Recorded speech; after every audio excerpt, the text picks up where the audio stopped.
All right, here we go. How you doing, everybody? Chuck Holton, just off of the live on CBN. If you came over from the CBN live, thank you very much for being here and for your support. And I'm going to take a look, make sure you can hear me. And I'll back up here a little bit where I can see you. So I want to talk a little bit about, no, Connie's not with me in Israel this time. I'm here by myself. I want to talk to you a little first about Russia and Ukraine, what's happening over there. I know a lot of people just immediately get when you talk about Russia, or about the war over there. But there are people hurting there, and that's really what I care about, are people who are hurting. And so there have been some pretty significant developments in the war and what's going on in Ukraine and Russia. And so we should talk about it. I've had a lot of people emailing me asking me what's going on over there, and I hadn't had time to really look into it much, but I talked to some of my contacts, did some research, et cetera, and I think I can give you kind of a rundown, at least an executive summary of what's going on in there. And it's pretty fascinating, actually. So Ukrainian forces just invaded Russia. And you heard that right. Ukrainian forces invaded Russia. Now, as you know, Russia is the largest country in the world, and Ukraine is not. Ukraine is, I don't know, maybe roughly the size of Texas, something like that.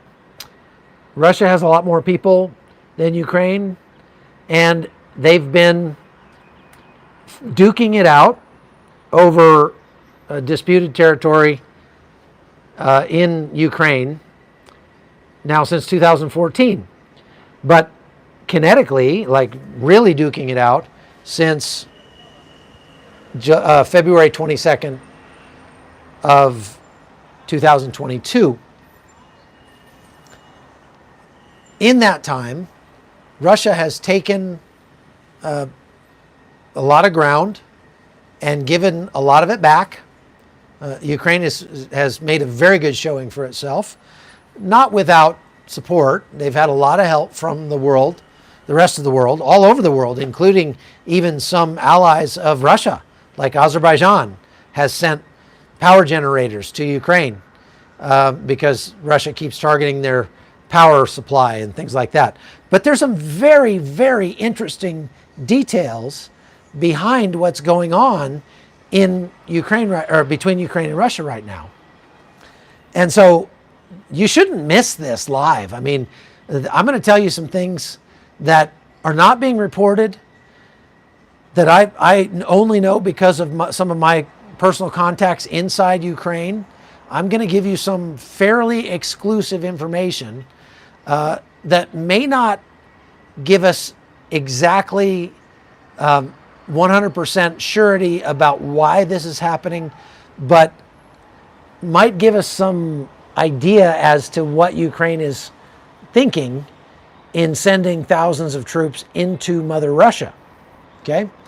So there's several important reasons why. Well, first of all, let's talk about what's actually happened. We believe that 2,000 to 4,000 Ukrainian troops have entered Russia in the north near the Ukrainian city of Sumy into the Kursk region.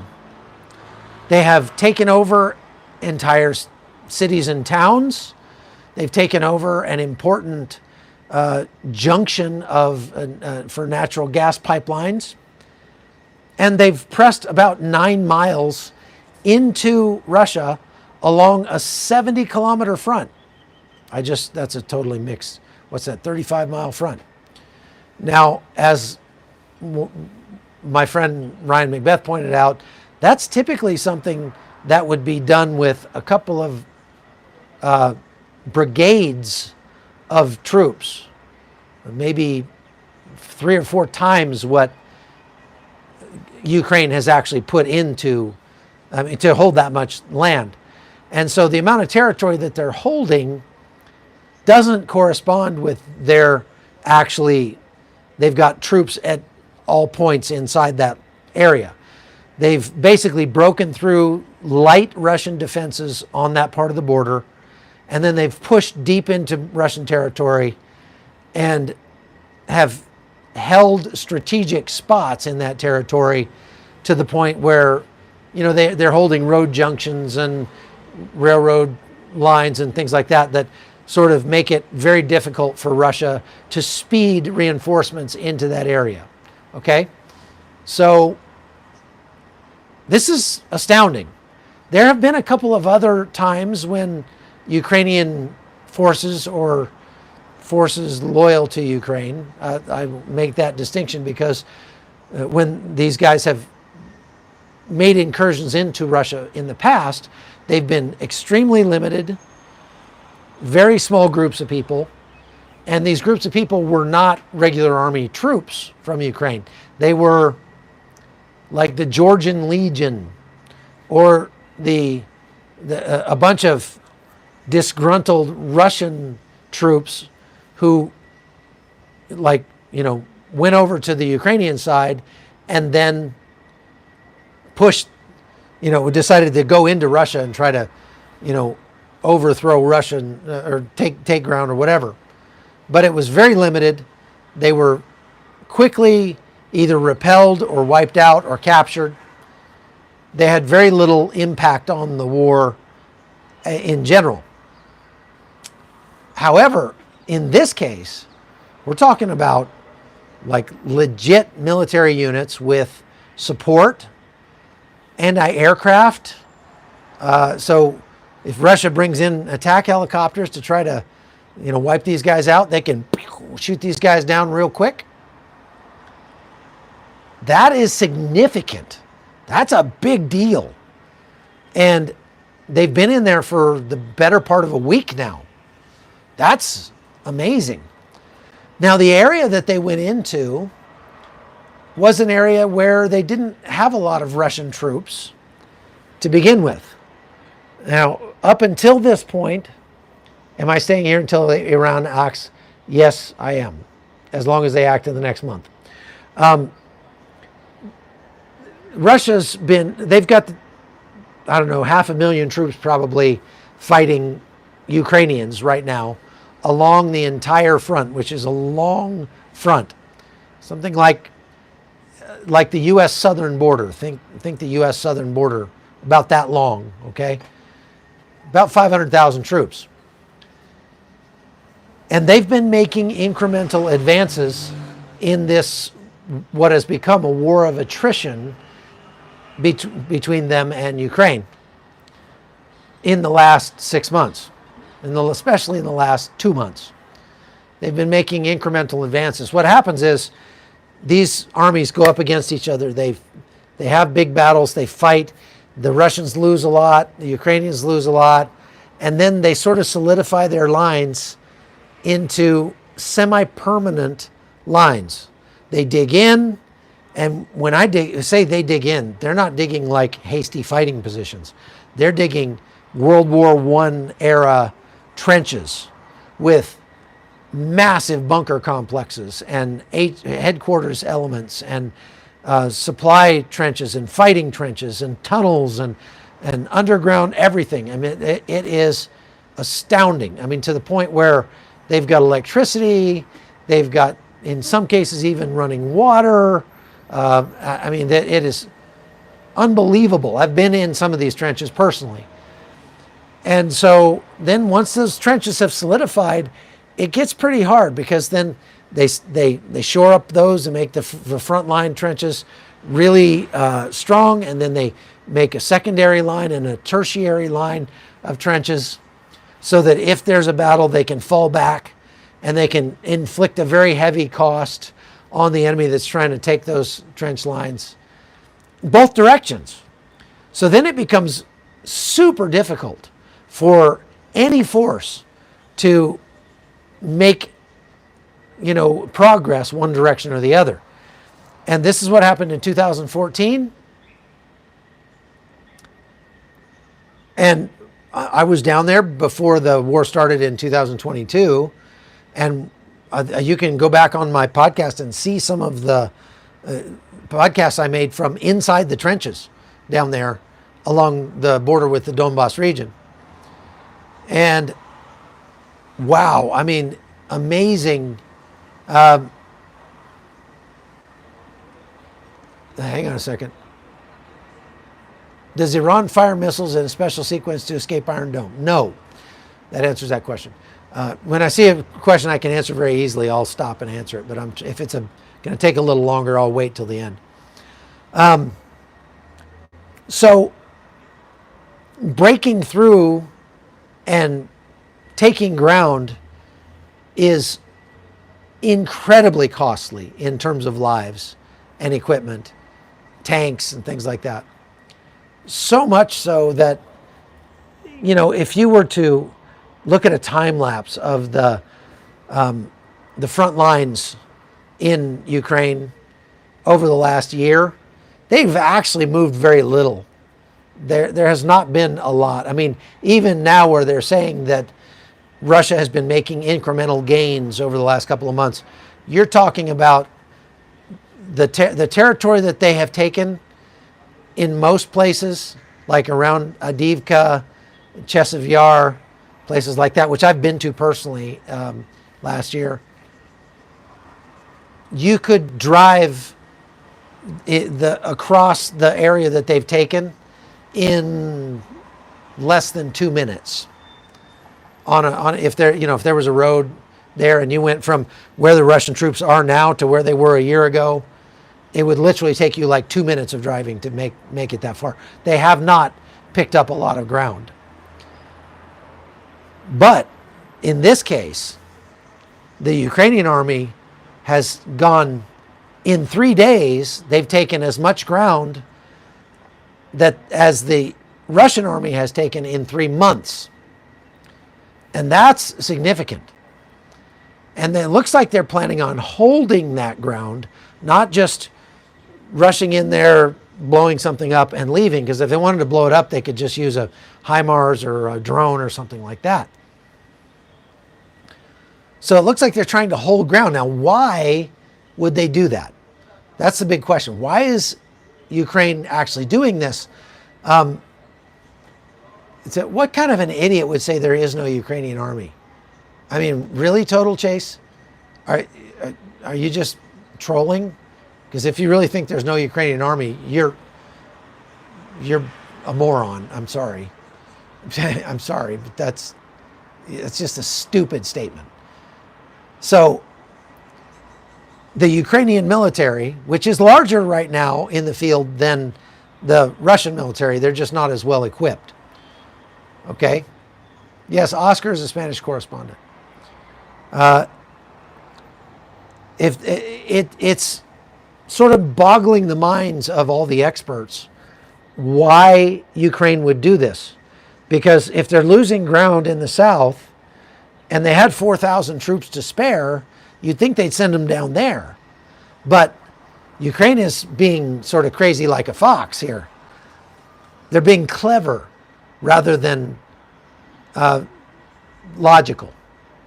And I like this. I like this.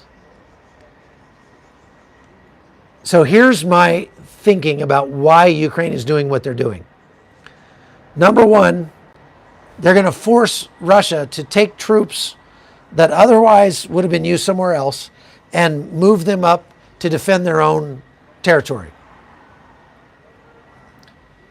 This may or may not be that effective because there are theoretically troops that are conscripts that are not allowed to fight in Ukraine under current Russian law who are available to be sent against Ukraine now inside Russia. However, we know for a fact that those conscripts that are not supposed to be fighting in Ukraine are actually being sent to fight in Ukraine with the excuse that, oh no, that's Russian, that land that has been annexed from Ukraine. So now it's Russia, so now we can send you. So they're, we don't know. So that's one reason. Distract Russia. Number two, get into the headlines in Russia that in a way that will affect the lives of Russians. Like, hey, were coming for you, Russians. You thought that this war was only affecting Ukrainians and the soldiers that were unfortunate enough to be pressed into service to go fight or volunteer to go fight, many of whom these days are foreigners or prisoners. Well, you're wrong. Ukraine's like, we're bringing the war to you, baby. So to get into the news inside Russia to make the war less popular for your everyday Russian. That's another reason to do this. A third reason to do this is because there is this pipeline, sort of junction, that they've taken that is valuable to Russia. Russia kind of needs all of the pipelines it can get that are actually functioning right now to send natural gas to places that buy it, like Belarus or Armenia or someplace like that. So, afuera, our people will censor anybody we want because this is my live, not yours. So if I don't like what you're saying, if I don't think you're being nice, then you get the boot. I'm not just going to censor spam. I'm going to censor people who aren't being nice. And if you are come on here spouting garbage like Free Palestine, you're getting the boot. Sorry. Bam. So that they're now holding this important switching station for this natural gas pipeline. And it's not just the kind of thing that Russia can just go in there and drop bombs on them to take it back, because then they'll destroy they'll destroy that important thing they wanted. And so it gives them a better chance of actually holding it, and that's important as well. Now, the next reason why Ukraine might be doing this is because if they hold land inside Russia, they could pull the same stunt Russia has pulled and say, hey, we're going to annex this. This is now going to be part of Ukraine. Aha! And so what they're thinking most likely is that Ukraine's going, man, if the election does not go our way in November, it's likely that Kamala Harris and Donald Trump are going to have similar stances toward Ukraine, because Kamala Harris is not such a not so great in terms of her foreign policy. I mean, I'm not saying Biden was great with his foreign policy, but at least he's old enough to remember the first Battle of Kursk in World War II. And I'm kidding, he's not quite that old, but I mean, he was alive during the first Battle of Kursk in World War II. And I think he was anyway. Close enough. And so he's got some institutional memory when it comes to foreign policy, and that's one of the reasons why he understands, at least, or hopefully he understands, that supporting Ukraine actually does have some positive benefit for the United States, even if it's only in terms of creating jobs in the U.S., to make the weaponry that is getting shipped to the Pentagon, which then allows the Pentagon to ship old weapons to Ukraine, whatever. Okay, but Trump very likely is going to, cut off aid to Ukraine, or at least force Ukraine to accept a truce or a ceasefire that does not give it the best conditions. They're going to have to swallow a very bitter pill if they are forced by Donald Trump or Kamala Harris, because she might do the same thing, to accept a ceasefire that is not great. And so they're looking to bolster their negotiating position in the case that they end up having to go to the negotiating table. And so if they actually hold land inside Russia, they can say, hey, tit for tat, you give us back Zaporizhia, and we'll give you back your natural gas switching plant in Kursk province. Or you give us back Mariupol, and we'll give you back the land that we've taken inside Russia. You see what I'm saying? So they're gathering bargaining chips now, or at least trying to do so. And I think they ascertained that we could continue throwing bodies into the meat grinder that of prepared defenses that Russia has in Chasiv Yar, or we could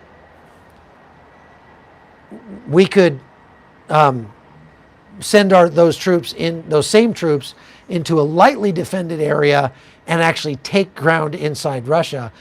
At this moment, that might be more valuable use of our troops. Does that make sense? Now, there's one other reason that may not have actually come to fruition, but it might have been in the minds of the Ukrainians that went in there. And that is that if they were able to push just a little bit further into Kursk province, there's a nuclear power plant there. And if they could take over that nuclear power plant, guess what? Russia owns or controls a nuclear power plant at Zaporizhia inside Ukraine. And so then you got a one-for-one trade. We'll give you back your nuclear power plant for our nuclear power plant inside Ukraine. Now, they didn't make it that far yet, and I don't know that they will. But they're also looking at the fact that Russia is going to be more motivated to send aerial weaponry against the Ukrainians inside Russia than they are inside Ukraine. If they know that if they send the Air Force to attack troops inside Ukraine, they're likely going to get shot down, and they've lost a lot of military aircraft the Russians have inside Ukraine. Well, this might be a way for them to sort of bait the Russians into a trap to send some attack helicopters, send some more, MiG fighter jets or whatever against them inside Russia, but they've got their javelins and such inside, inside or Stinger missiles or whatever inside Russia now, and they could take them out like that. Same thing with drones, whatever. Now, there's some interesting history to this. If you don't know, there was probably the world's largest ever tank battle took place on the very ground where the Ukrainians are now fighting inside Russia. Thank you, Greg. I appreciate that. Thank you. I appreciate look, if you want to donate that way, that's fantastic. We love it. You can also donate through my link tree. Maybe somebody can put up the link tree link, or just go to chuckholton.com, and there you can subscribe either monthly, annually, or give a one-time gift over there that will help keep me in the field and help us help people wherever we go, which is what we like to do. So this battle, the first battle of Kursk, took place in 1943 against the Soviet Union, between the Soviet Union and the German army. And it was likely the largest tank battle in history. Massive losses on both sides. The Soviets won that battle. And this is, I don't think that the symbolism of this was a reason why the Ukrainians thought to do it, but there is some symbolism here. There is some history here. There's been a lot, and I mean a profane amount of bloodshed on the very ground that Ukraine is now holding inside Russia. And so time will tell whether or not they're able to hold this land, keep it or not. If they are able to hold it, at least until November, then they may have some bargaining chips that they didn't have before for peace negotiations against Russia. And this is what I like to do, to maybe give you an opportunity to perhaps read between the lines. And reading between the lines in a war zone is never, and it's not a precise, exact science. But if we were to try to read between the lines in this case, this is a conclusion that I would come to.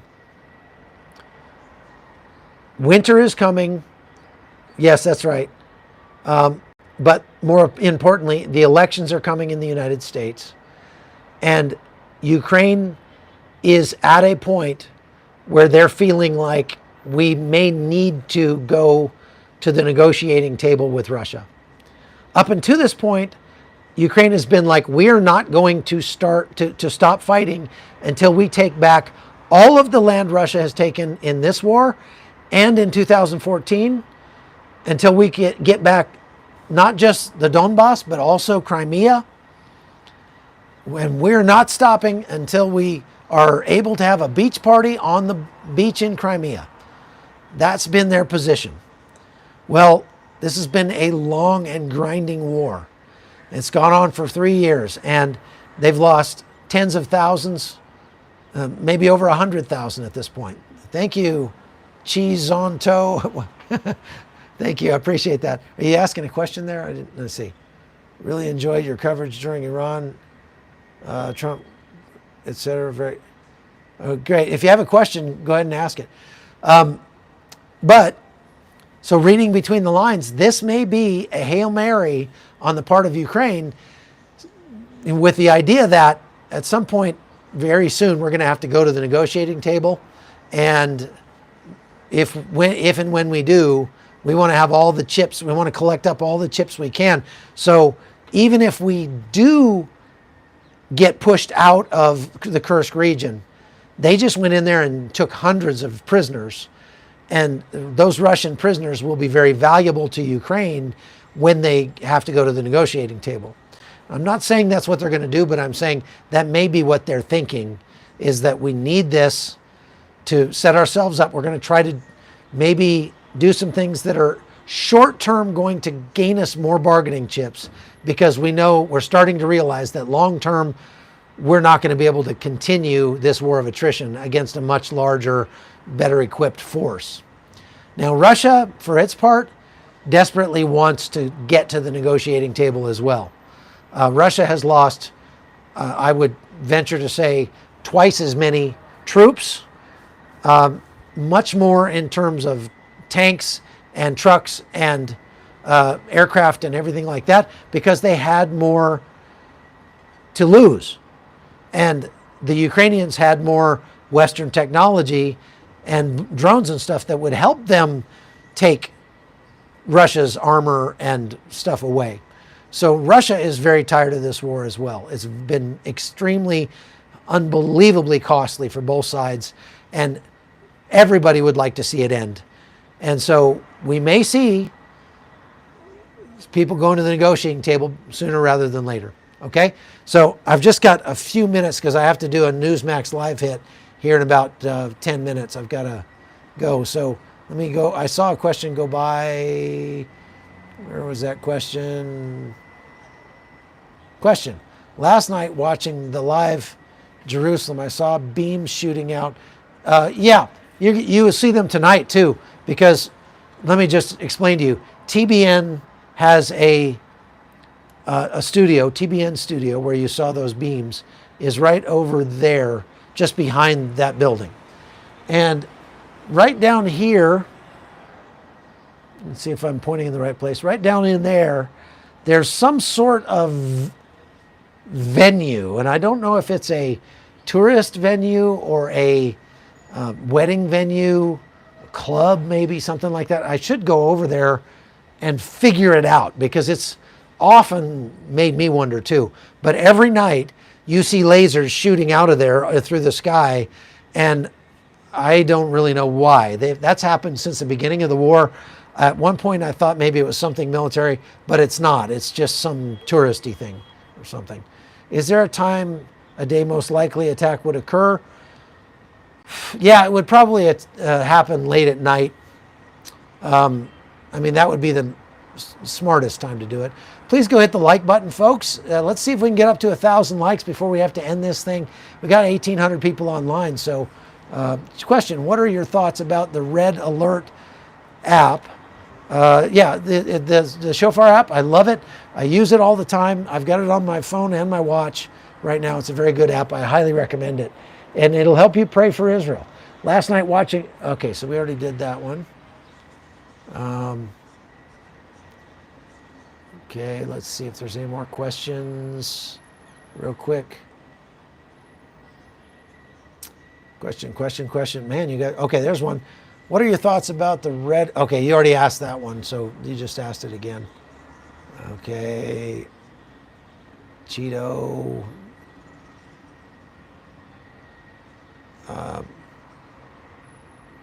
Let's see here. Blah, blah, blah, blah, blah. 97,500. We only need 2,500 to go to get to 100,000. So if you have not subscribed to the channel, please do so now. Okay, are you putting your questions up? Somebody, if you do, again, put them in all caps so I can find them quickly. All right, that's as far back as I can go. Will China come in Ukraine? No. Easy answer. Not going to happen. Iran is not as stupid as you think. They're probably reconsidered that attack. Yeah, go watch the live I just did about that. That's basically what we said. If they're smart, they will reconsider, but they have to be more than smart. They have to be able to overcome their pride, and I'm not sure they can get that far. That might be a bridge too far for Iran. How close is Iran to having a nuke? Pretty close, but before they would be able to use a nuke, they would likely have to test it. And if they tested it, everybody in the world would know they had it by then. And that would probably prompt a kinetic response from Israel. So it is a concern, but it's not as immediate a concern as people think right now. Question, are the migrant protests going to affect support in current wars? I'm not sure which migrant protests you're talking about. There's a lot of them. The ones in the UK happening? Maybe. That's a possibility. Question, who is making laser dome for Israel? Oh, shoot, I just spaced on the name of the company. I'm supposed to go interview that company like as soon as this attack happens. Once we get through this attack with Iran, I'm going to go do a story about the Iron Beam. And I already have been making arrangements to interview those people. Question, what are your thoughts about okay, so I already got back to that. A question, I would think there would be talk on the media about the strikes on Israel per the Red Alert app. Yeah, I don't know. I don't know why they don't talk about that. Why is Scott Ritter so bitter against Israel?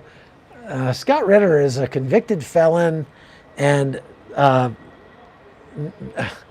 he's a paid shill for Russia, so he's going to take whatever stance Russia takes, and Russia's stance against Israel is not positive. So that's the answer. What's happening in Damascus? I don't know. I mean, that's a good question. I haven't seen anything happening in Damascus. Okay, that's about all the time I have. Rafael is making the Iron Beam. Thank you. Question, is Russia helping Maduro? Yes, they are, One Tired Mama. Russia is definitely helping Maduro. They've even got people there. I wouldn't say troops necessarily, but Wagner has people in Venezuela right now. Wagner Group does. And they are a wholly owned subsidiary of the Russian government at this point. Have you interviewed any of the hostages that have been returned? No, I have not, but CBN has.